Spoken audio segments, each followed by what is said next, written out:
Fate rarely calls upon us at a moment of our choosing.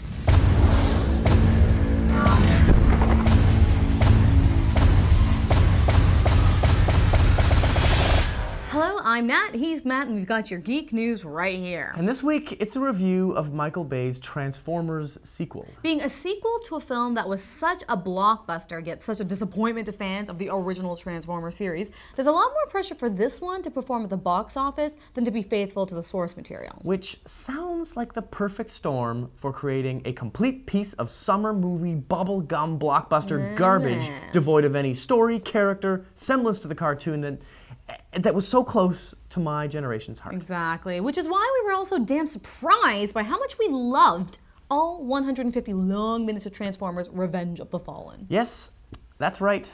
Michael Bay rocked the sequel far beyond my expectations. Now, my expectations were low, but... Which is maybe why you enjoyed it this time. But before we get too deeply into explaining exactly why, yes, every complaint I had in 2007 still applies. The main issue I have with it is the fact that they decided to make a giant robot movie and try to make it seem a little bit like Transformers.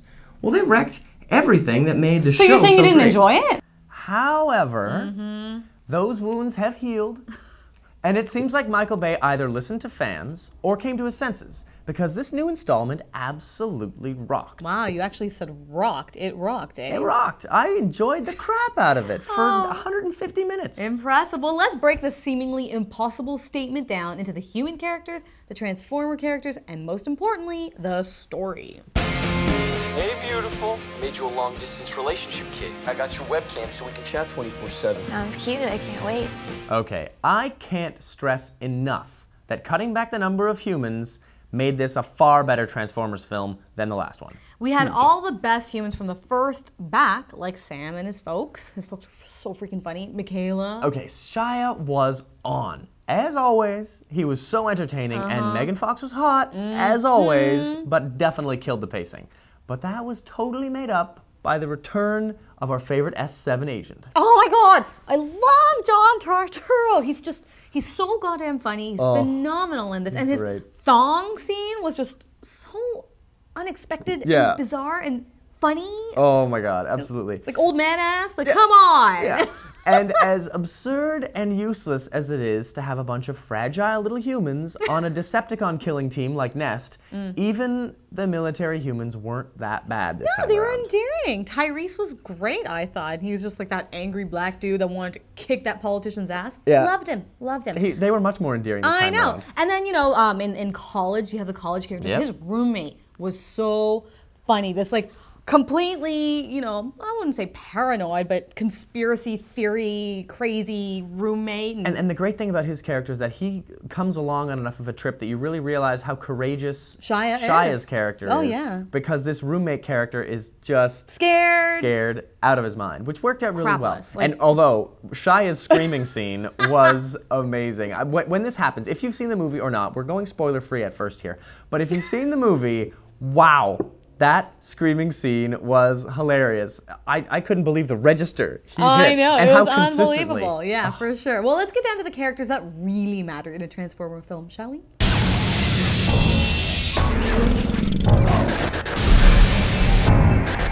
With the humans keeping their plot lines to a minimum, there was a bit more time for Transformer characters, which was excellent. Exactly. Obviously, the Fallen was an addition that was critical to this story, and the Constructicons, also known as Devastator, are the hotly anticipated new Decepticons, and they definitely delivered some great devastation, all right. Although I've got to complain a little bit here, the loyalty of Megatron to the Fallen is completely out of character. This is a guy who didn't even really obey Unicron. But if we're talking about group dynamics here, Megatron, Starscream were actually pretty hilarious in this one. That was much more played I off. know. Well, it did help that Megatron had more than one scene. That did make a pretty big difference in this one. More lines in this one. But yeah, I dug it. And you know what? I was so happy to see Soundwave, because I always enjoyed seeing him whenever I watched that show. But he just didn't sound quite right. He sounded more like, you know, Dr. Claw without the signature vocoder effect. You know, I mean, it was good to have Frank Welker doing the voice of Soundwave again, but not quite right. It would have been nice to have the filter, totally. Oh, God, it would have been Now, cool. Sideswipe, the Silver Vet. You know what? a new Autobot, I guess. Okay. But he did even less than Jazz did. I mean, he took out an Audi, which, you know, I guess that's And pretty you know cool. what? The blatantly racially offensive Mudflap and Skids were way over the top. You know, Eddie Murphy humor doesn't work without Eddie Murphy. It barely works with Eddie Murphy. They're absolutely the Jar Jar of Transformers, but there's two of them. Can't you just wait for Robot Chicken to do something on that? Oh, that'll be fun. Oh my gosh, and Wheelie, better known to us as Sleazicon, was actually pretty fun once Megan Fox put him in his place, but he was still, I don't know, the leg humping thing was just kind of disturbing. That was pretty tasteful, I thought. Tasteful? Oh, that was awful. It was awful. But you know what? None of the new additions came anywhere close to the amount of excitement I had when Jetfire popped in. Oh my God, my inner 6-year-old was squealing. Yeah, Matt, your inner 29-year-old or outer 29-year-old was squealing too. Okay, true.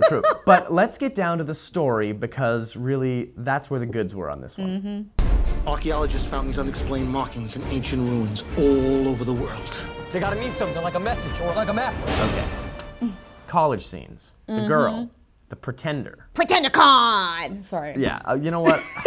For me, it's like we've seen Battlestar Galactica, we've seen Terminator. There's always this big thing about trying to make a robot that's human. And just to have it tossed in there so casually. I mean, you knew there was something wrong with her when they focused in on her as soon as he got into the dorm, though, right? Yeah, but you know what? For me, it just... And I can't even blame Michael Bay for this. It's just a bad idea that Hasbro had. The Pretenders just bugged me from day one. The question I had was when they were in the car with Bumblebee, and he started going crazy on her with the music, and then like bashing her head against the dashboard and peeing on her. Or I whatever. know, that was my mom! It was hilarious. You have to wonder, did he actually sense that she was a Decepticon? You'd think there'd be a song on the radio like, she's an evil robot or something. Like, it was really just like, you're cheating hard. Yeah, exactly. So Super freak. So I'm assuming that the Pretenders are pretty convincing? I don't know. Either way. Anyway, who knows? The thing I loved about this movie was all the globetrotting, the pyramids, the locations they went to. And the fact that Jetfire jumped them there with a space bridge so cool. and called it a space bridge made me so happy.